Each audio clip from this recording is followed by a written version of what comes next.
যারা সোনালী ব্যাংকের গ্রাহক সোনালী ব্যাংকের ই ওয়ালেটে গিয়ে ফোন নাম্বার পিন নাম্বার দেওয়ার পরবর্তীতে লগ ইন করতে গেলে অনেকের সামনেই কিন্তু এই রকম দেখাচ্ছে, যেখানে বলা হচ্ছে you are not allowed to use wallet communicate with branch.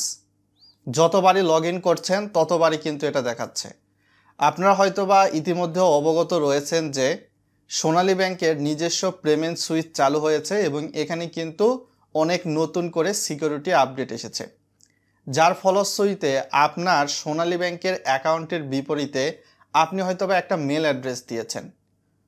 তো সেক্ষেত্রে মেল অ্যাড্রেসে কিন্তু আপনার ওটিপি সুইচ করে ওটিপি নিয়ে আসা যায় এবং আপনার ফ্যামিলি মেম্বারের যে সোনালী ই ওয়ালেট খোলা রয়েছে তাদের ফোন নাম্বার দিয়ে সেখানেও আপনার নিজের মেল অ্যাড্রেসটা দিয়েছেন, যার ফলশ্রুতিতে দেখা যাচ্ছে যে নতুন যে সিকিউরিটি আপডেটটা এসেছে, এখন যেহেতু মেইলের মাধ্যমে ওটিপিটা সুইচ করে আনা যায়, হয়তোবা দুইটা অ্যাকাউন্টের ওটিপি কিন্তু একই মেল অ্যাড্রেসে আসতেছে।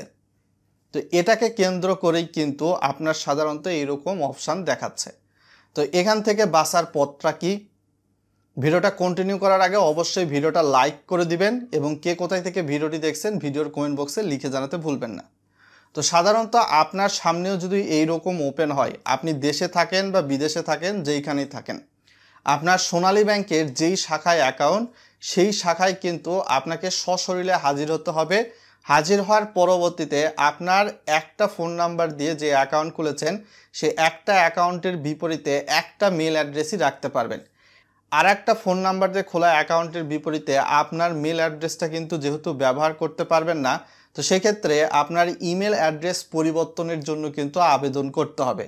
তো আবেদন করলে এভারেজ 1 ওয়ার্কিং ডেসের মধ্যে সোনালী ব্যাংক কর্তৃপক্ষ এই প্রবলেমটা সলভ করে দিবে। তাদের সার্ভার থেকে সোনালী ব্যাংকের যেই ই ওয়ালেট ডেস্ক রয়েছে সেখানে গিয়ে একটা রিকোয়েস্ট করতে হয়। এটা আপনি নিজে ঘরে বসে করতে পারবেন না, এটা সরাসরি ব্যাংকেই যেতে হবে, যার অ্যাকাউন্ট তাকেই যেতে হবে।